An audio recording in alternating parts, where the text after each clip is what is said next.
30 minutes. That's all it took. 30 minutes in the dark, narrow waters of the Strait of Hormuz, and the world nearly crossed a line it could never come back from. On May 13, 2026, a Chinese warship did something no Chinese warship had ever done before. It turned directly toward an American carrier strike group in one of the most heavily armed, most strategically critical waterways on the planet, and it kept moving closer. No warning, no communication, just a deliberate, calculated course change that forced every American sailor in that formation to make a decision in real time. What followed was 30 minutes that the world doesn't fully understand yet. 30 minutes where targeting radars locked, where fire control systems went live, where sailors ran 2 battle stations, where 2 nuclear-armed superpowers stood face-to-face, weapons hot inside a corridor barely wide enough to hold both of them. No. Shots were fired, but what happened in those 30 minutes changed the global order permanently, and by the time this video ends, you're going to understand exactly how, exactly why, and exactly what comes next.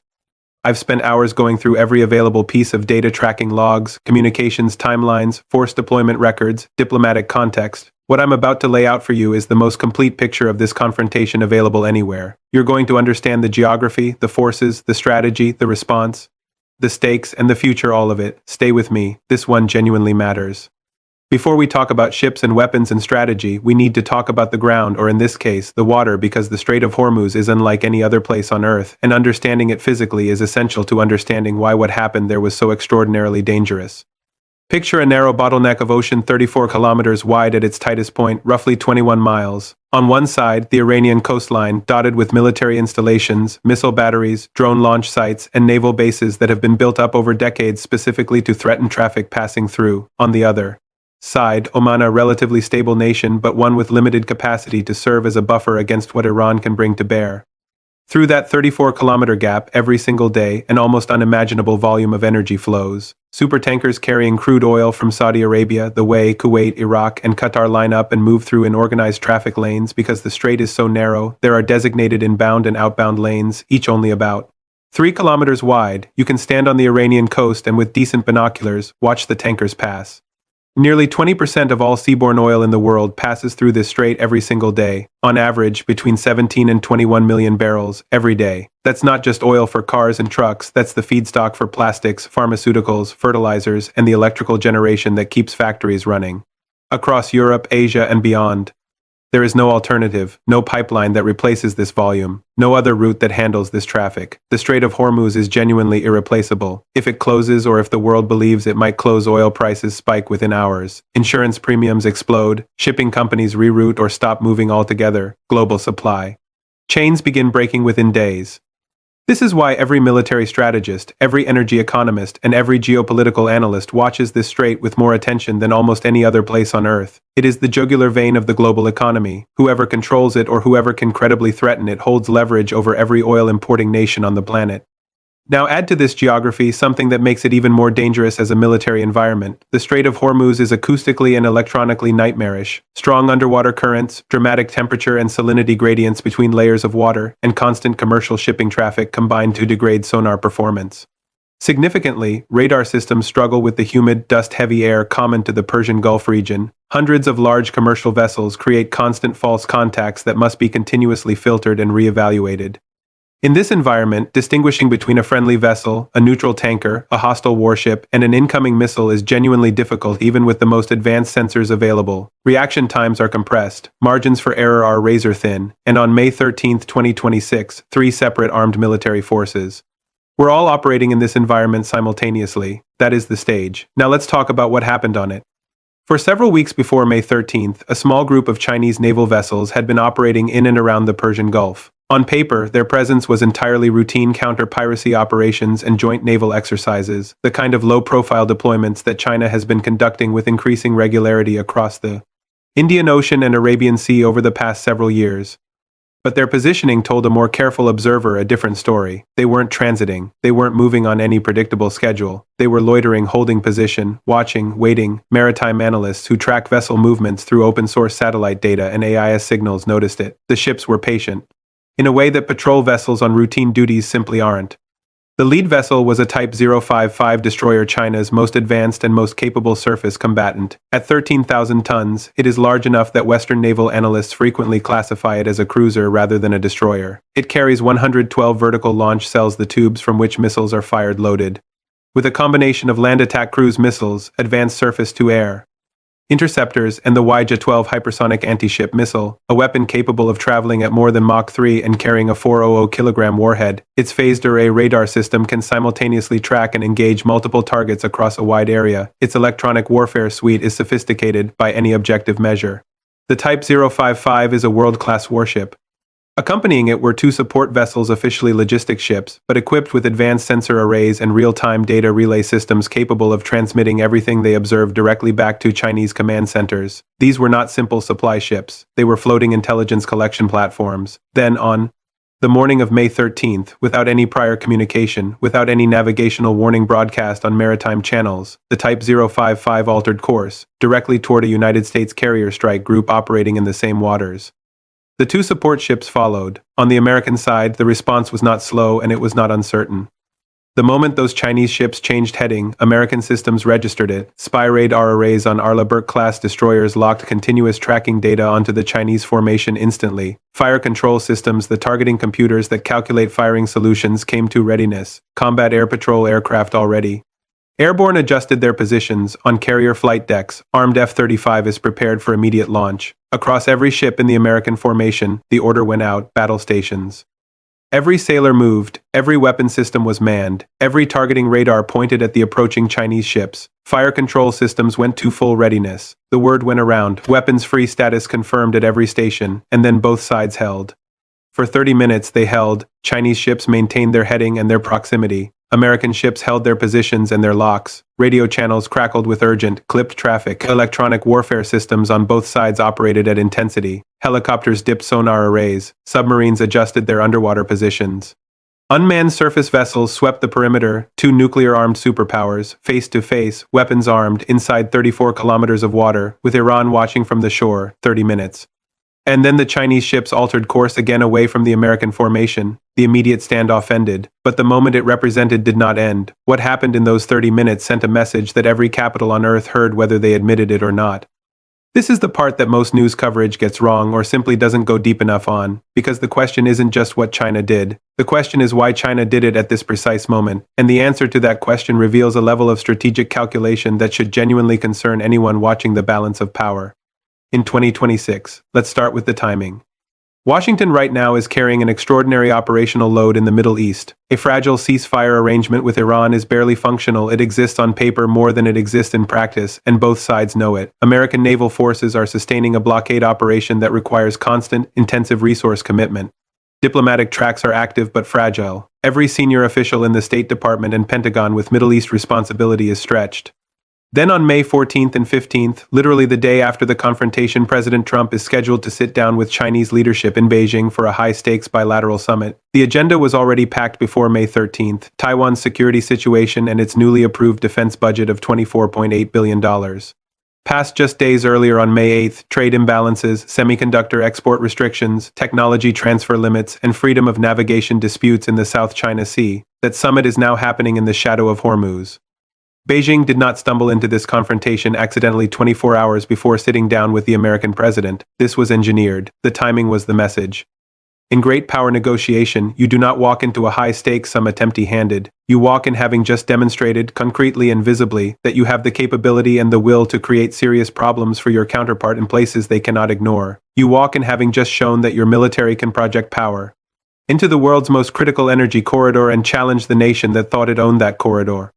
China's implicit message to Washington, delivered through warship positioning and weapons locks rather than diplomatic language. You need our cooperation on Iran. You need something useful to come out of this summit. You need us not to make your life harder. And as of yesterday morning, you have seen firsthand that we can make your life significantly harder whenever we choose. That is leverage. Real, demonstrated, impossible to dismiss leverage, applied with surgical precision at the worst possible moment for the other side. But the strategy went even deeper than summit positioning. Consider what else China was communicating, not just to Washington, but to every nation in the Gulf region and beyond. By deploying a Type 055 destroyer, China's most capable warship, into the Strait of Hormuz and holding position against an American carrier strike group, Beijing was sending a simultaneous message to Saudi Arabia, the UAE, Qatar, Oman, and every other Gulf state: the United States is no longer the only power that matters in these waters. We are here. We have the ships. We have the weapons. We have the will. Factor us into your strategic calculations. That message, landing in Gulf capitals already navigating complicated relationships between American security guarantees and Chinese economic partnerships, created exactly the kind of strategic uncertainty that Beijing's long-term policy seeks to cultivate. And then there was the radio exchange, when American commanders demanded an explanation for the course change and the close approach, a standard professional challenge that any navy would make in those circumstances. The Chinese officer's response was delivered with complete composure. Freedom of navigation operation, 4 words. But those 4 words carry 30 years of history in them, because freedom of navigation is a phrase that the United States Navy invented and deployed repeatedly, assertively to justify its own presence in contested waters around the world, most notably in the South China Sea, where American warships have regularly sailed within 12 nautical miles of Chinese-claimed islands specifically to challenge Chinese territorial assertions. Beijing just picked up America's own language and fired it back in American waters, through American radio channels, during an American standoff. This was not improvised. This was a prepared line, rehearsed and delivered with the timing of someone who had been waiting for exactly the right moment to say it, the message beneath the words. We learned your rules. We can use them anywhere, anytime, including here. That is not military aggression. That is psychological warfare conducted through maritime maneuver, and it worked exactly as intended. Now let's talk about what the United States actually brought to bear, because this is where the picture becomes genuinely staggering in scale, and it's where the argument that America is no longer capable of defending its strategic interests goes to die. 3 full carrier strike groups are currently operating in and around the Persian Gulf and Arabian Sea. Let that number sit for a moment. 3. Each carrier strike group is built around a nuclear-powered supercarrier, either a Nimitz-class or a Gerald R. Ford-class vessel carrying approximately 70 aircraft and supported by an escort formation that includes guided missile cruisers, guided missile destroyers, attack submarines, and logistics vessels. Each strike group is capable of sustained, independent combat operations. Together, they represent a concentration of air power that no other nation on Earth can match from any comparable platform.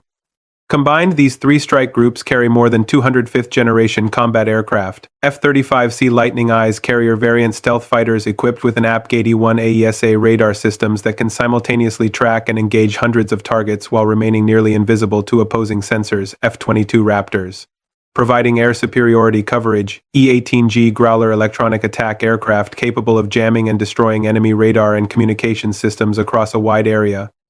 Approximately 15,000 American sailors are directly engaged in active blockade and security operations in these waters. Total United States Central Command personnel across the broader theater stands at roughly 50,000. This is not a peacetime presence. This is a fully mobilized, combat-ready force conducting active operations, and it has been for weeks. The moment the Chinese ships changed course on May 13th, this machine activated with a speed that reflects decades of preparation and training. Arleigh-Burke-class guided missile destroyers, each carrying between 90 and 96 vertical launch cells loaded with Tomahawk cruise missiles capable of striking targets over 1,000 miles away, SM-3 and SM-6 interceptors for ballistic missile and aircraft defense, and anti-submarine rockets trained there, and Spy-1D. Radar arrays on the Chinese formation within seconds. Continuous fire control tracking locks were established and held throughout the confrontation. Ticonderoga-class guided missile cruisers added a second layer of radar coverage and missile defense capability, their 122 vertical launch cells adding depth to the strike options available to American commanders. From carrier flight decks, F-35C squadrons launched immediately into combat air patrol formations that blanketed the strait with stealth aircraft the Chinese radar systems cannot reliably detect or track. Their electronic warfare suites actively probed Chinese sensor systems while remaining invisible to Chinese targeting computers.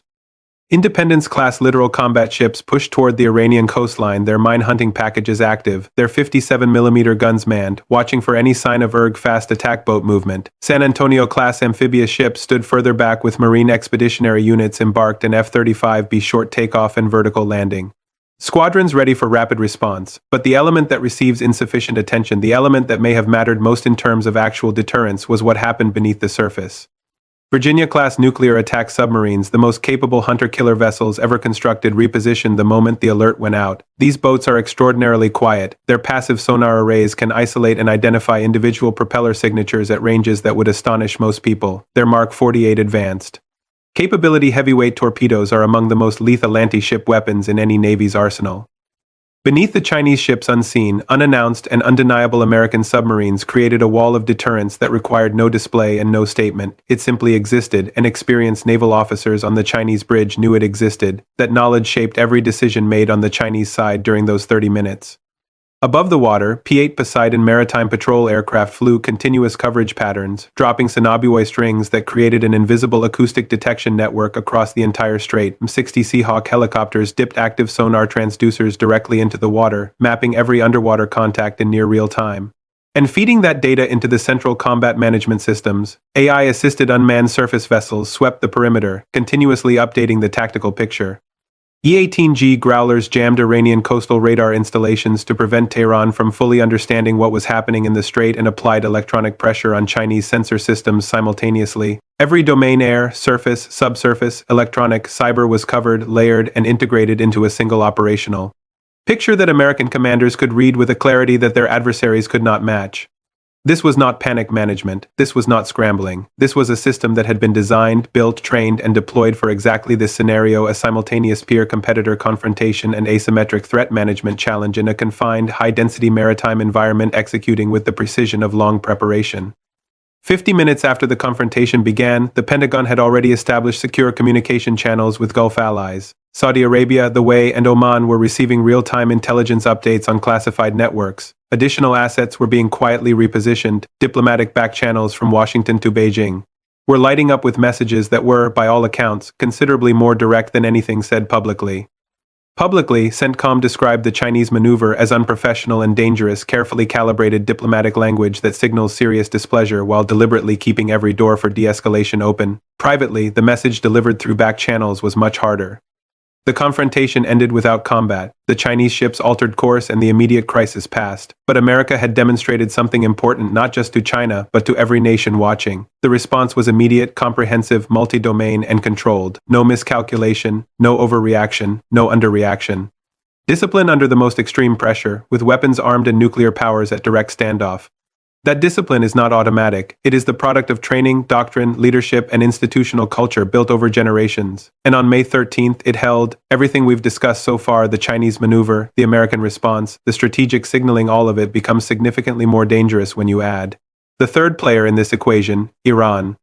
The Islamic Revolutionary Guard Corps' navy maintains somewhere between 500 and 1,000 fast attack craft in the Persian Gulf and Strait of Hormuz. These are not conventional naval vessels, they are small, fast, fiberglass-hulled boats, many of them armed with heavy machine guns, rocket pods, and light anti-ship missiles, hidden in coastal caves and fishing harbors along the Iranian shore until they are needed. Their doctrine is not to fight the American Navy in a conventional engagement. They know they cannot win that fight. Their doctrine is saturation. Launch so many simultaneous attacks from so many directions that defensive systems are overwhelmed by sheer volume.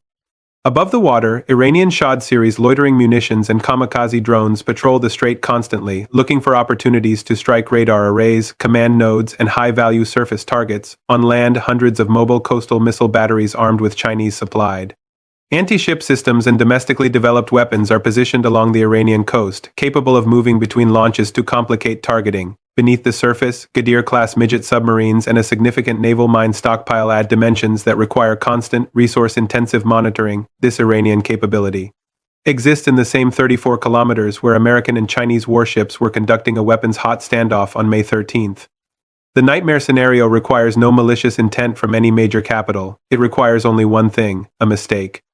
An boat commander junior rank, incomplete information, under pressure sees something that looks threatening and fires. American ships respond immediately, reflexively, because their doctrine demands it. Chinese sensors already struggling with the acoustically and electronically degraded environment of the strait misread the explosions and weapons fire as directed at their vessel. Chinese commanders, with seconds to make a decision, respond to what they believe is an attack.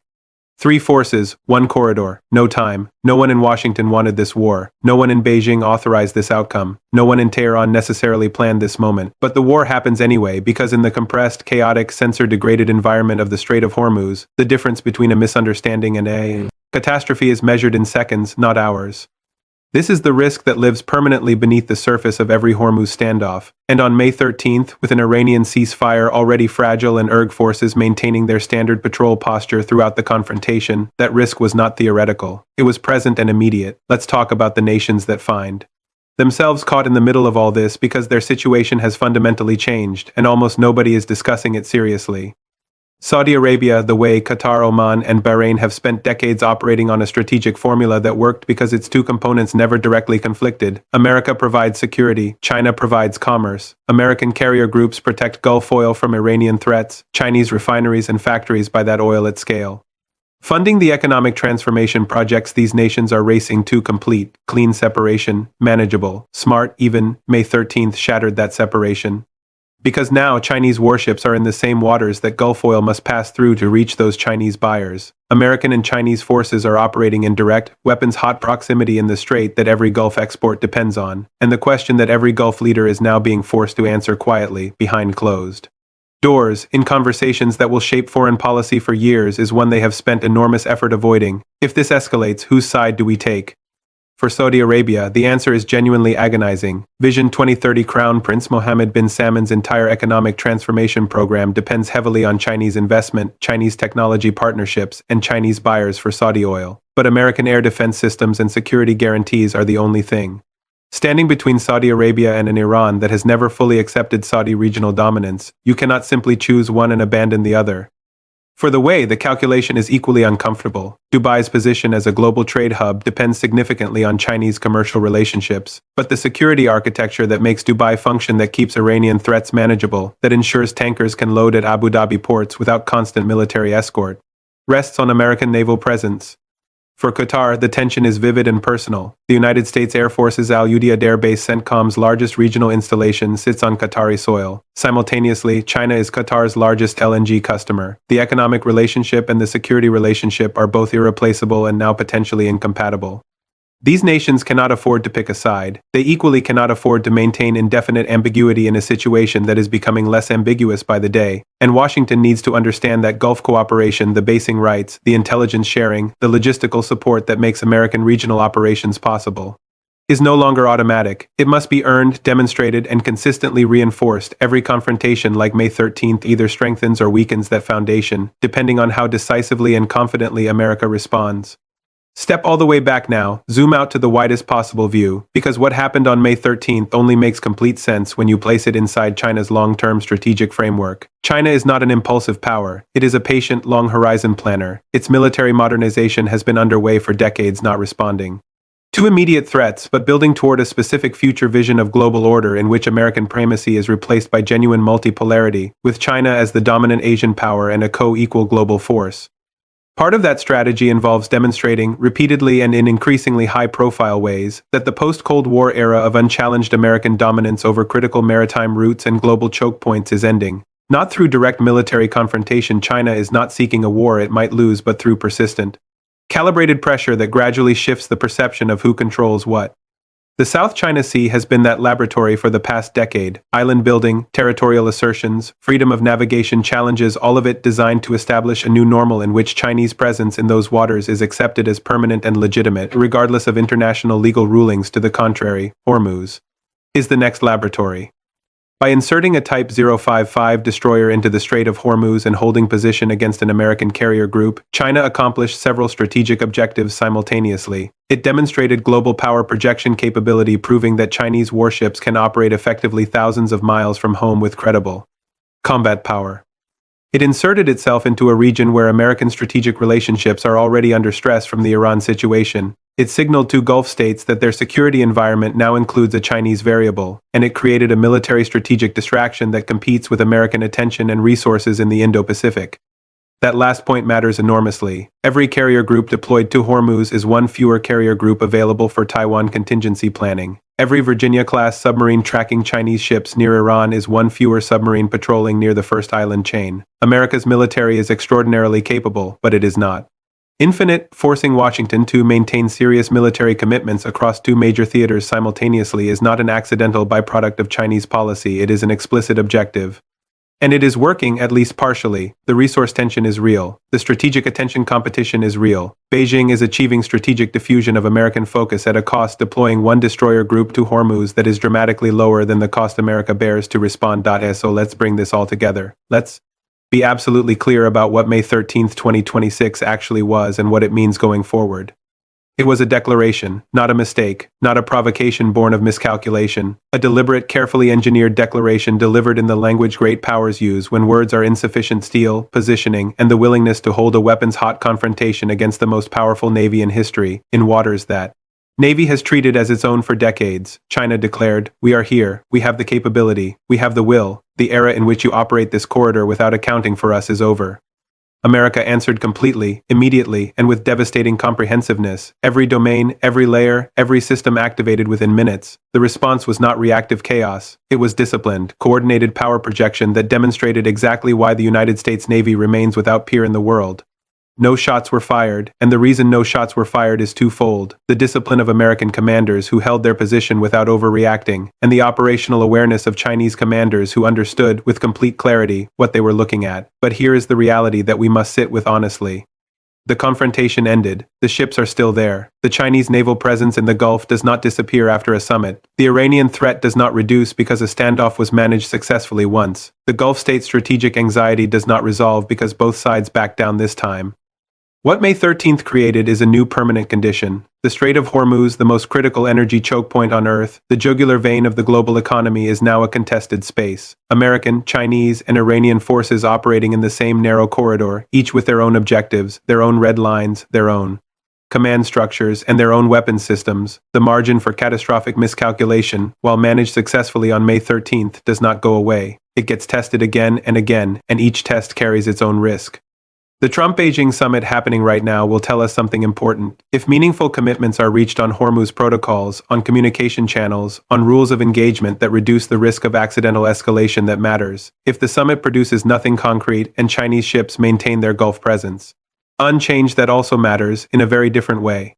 Watch the Chinese ships, watch whether they stay or go after the summit, watch the Iranian ceasefire, watch the communication channels between American and Chinese naval commanders. These are the indicators that will tell you whether May 13th was a one-time demonstration or the opening move of something much larger and more sustained. Because here is the deepest truth about what happened in those 34 kilometers of dark water on May 13th, 2026. It was the moment that the comfortable post-Cold War world where America dominated critical maritime choke points with minimal peer competition, where Gulf security was America's exclusive responsibility, where Chinese naval power was a future concern rather than a present reality, that world ended. A new era began, more complicated, more dangerous, with less margin for error and more actors capable of catastrophic miscalculation. The Strait of Hormuz is no longer a bilateral flashpoint. It is a multipolar pressure cooker, and the heat is not going down. You understand that now, fully, in a way that most people watching headlines do not. So here is my question for you, and I genuinely want your answer in the comments, because the people who follow analysis at this level think differently, and I want to hear it. Was May 13th China testing a red line or drawing an entirely new one? And can American deterrence hold when the pressure is this consistent, this calculated, and this global in scope? Tell me what you think, drop it below. I read every single one. If this gave you the full picture, hit like, share it with someone who needs to understand what's really happening in the world right now, because most people don't. Subscribe and turn on notifications. This story is not over, and the next development could come at any hour. Full audio is on Spotify for your commute, your run, wherever you prefer to think. Stay sharp, stay informed. This is the world in 2026, and it demands your full attention. I'll see you in the next one.